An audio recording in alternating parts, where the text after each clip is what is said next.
कृष्णाय वासुदेवाय देवकीनन्दनाय च नन्दगोपकुमाराय ಗೋವಿಂದಾಯ ನಮೋ ನಮಃ.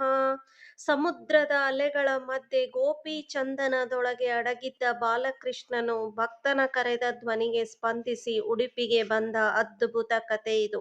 ಇಂದು ನಾವು ತಿಳಿದುಕೊಳ್ಳೋಣ, ಶ್ರೀಕೃಷ್ಣನು ದ್ವಾರಕಾದಿಂದ ಹೇಗೆ ಉಡುಪಿಗೆ ಬಂದನು, ಯಾಕೆ ಈ ಮೂರ್ತಿ ಗೋಪಿ ಚಂದನದಲ್ಲಿ ಅಡಗಿತ್ತು, ಮಧ್ವಾಚಾರ್ಯರ ಭಕ್ತಿಗೆ ದೇವರು ಹೇಗೆ ಪ್ರತಿಕ್ರಿಯಿಸಿದರು, ಇದು ಉಡುಪಿ ಶ್ರೀಕೃಷ್ಣನ ದಿವ್ಯ ಇತಿಹಾಸ, ಕನಕನ ಕಿಂಡಿಯ ವಿಶೇಷತೆ ಏನು, ಇವೆಲ್ಲವನ್ನು ಒಂದೊಂದಾಗಿ ತಿಳಿದುಕೊಳ್ಳೋಣ.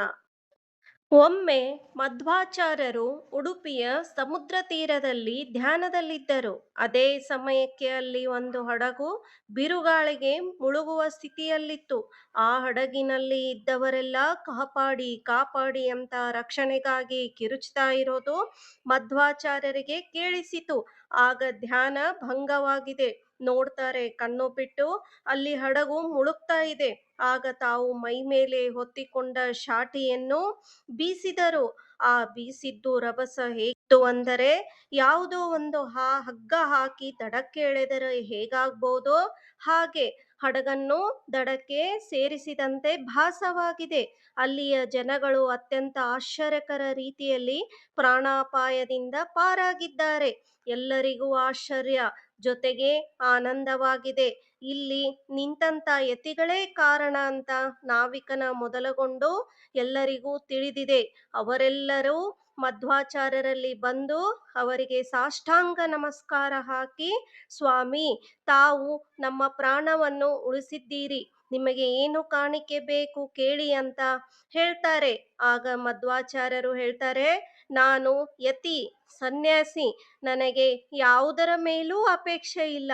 ಪರಮಾತ್ಮನ ಪ್ರೇರಣೆ ಪ್ರೀತ್ಯರ್ಥವಾಗಿ ಮಾಡಿರತಕ್ಕಂತ ಈ ಕೆಲಸ ಅವರಿಗೆ ಸಮರ್ಪಣೆ, ಶ್ರೀಕೃಷ್ಣಾರ್ಪಣಮಸ್ತು ಅಂತ ಮುಂದಕ್ಕೆ ಹೊರಡ್ತಾರೆ. ಆಗ ಆ ನಾವಿಕ ಬಂದು ಮತ್ತೆ, ಸ್ವಾಮಿ, ದಯವಿಟ್ಟು ನೀವೇನಾದರೂ ತೆಗೆದುಕೊಳ್ಳಿ, ನಮಗೆಲ್ಲ ಬಹಳ ಬೇಸರವಾಗುತ್ತೆ ಅಂತ ಹೇಳುವಾಗ ಅವರು ಹೇಳ್ತಾರೆ, ಹೌದಾ, ನೀವು ಎಲ್ಲಿಂದ ಬಂದವರು ಅಂತ ಕೇಳ್ತಾರೆ. ನಾವು ಗುಜರಾತ್ದಿಂದ ದ್ವಾರಕಾದಿಂದ ಬರುತ್ತಿದ್ದೇವೆ.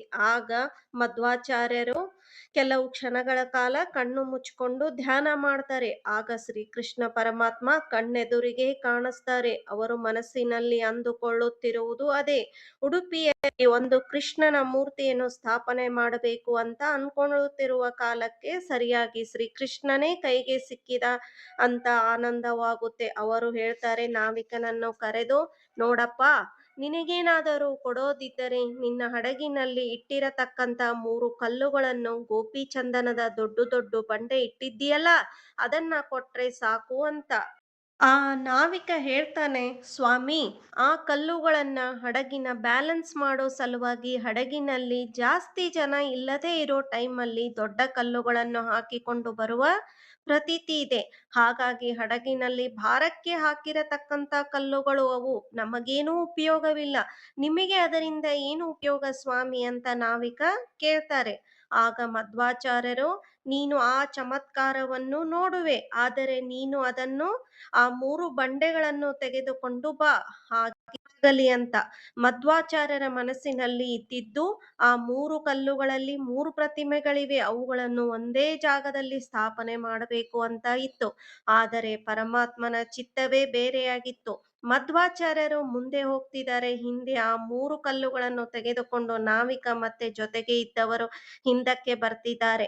ಆವಾಗ ಒಂದು ಕಲ್ಲು ಕೈ ಜಾರಿ ಕೆಳಗೆ ಬಿದ್ದು ಒಡೆದು ಹೋಗುತ್ತದೆ. ಆ ಗೋಪಿ ಚಂದನದ ಹೆಂಟೆ ಏನಿತ್ತು, ಅದರಲ್ಲಿ ಇರತಕ್ಕಂತ ಸುಂದರವಾದ ಬಲರಾಮ ದೇವರ ಮೂರ್ತಿ ಅಲ್ಲಿ ಕಾಣಿಸಿಕೊಳ್ಳುತ್ತದೆ. ಎಲ್ಲರೂ ಆಶ್ಚರ್ಯಚಕಿತರಾಗಿದ್ದಾರೆ. ಮಧ್ವಾಚಾರ್ಯರು ಅದನ್ನು ಒಡೆದು ಹೋಗಿದೆಯಲ್ಲ, ಅದಕ್ಕೆ ಅದನ್ನ ಒಳಬಂಡೇಶ್ವರ ಅಂತ ಹೆಸರನ್ನ ಇಟ್ಟು ಅದನ್ನ ಅಲ್ಲೇ ಸ್ಥಾಪನೆ ಮಾಡಿದ್ದಾರೆ. ಮುಂದೆ ಹಾಗೆ ಇವತ್ತಿನ ಉಡುಪಿ ಶ್ರೀಕೃಷ್ಣನ ದೇವಾಲಯದ ಜಾಗದಲ್ಲಿ ಪೂರ್ವಾಭಿಮುಖವಾಗಿ ಸ್ಥಾಪನೆಯನ್ನ ಮಾಡಿದ್ದಾರೆ. ಶ್ರೀಕೃಷ್ಣನ ಪೂಜೆಗಾಗಿ ಮಧ್ವ ಸರೋವರವನ್ನು ನಿರ್ಮಿಸಿ ಅಲ್ಲಿ ಅಷ್ಟಯತಿಗಳನ್ನು 8 ಜನ ಬಾಲ ಸನ್ಯಾಸಿಗಳನ್ನು ಶ್ರೀಕೃಷ್ಣನ ಪೂಜೆಗಾಗಿ ನೇಮಿಸ್ತಾರೆ. ಆ ಮೂರ್ತಿಯ ವಿಶೇಷ ಏನೆಂದರೆ ಅದು ಏಕಶಿಲಾ ಸಾಲಿಗ್ರಾಮ, ಸಾಕ್ಷಾತ್ ವಿಶ್ವಕರ್ಮ ಮಾಡಿ ರುಕ್ಮಿಣಿಗೆ ಕೊಟ್ಟಿರತಕ್ಕಂಥದ್ದು. ಅದು ದ್ವಾರಕೆಯಿಂದ ಉಡುಪಿಗೆ ಬಂದದ್ದು. ಇದು ವಿಶೇಷ.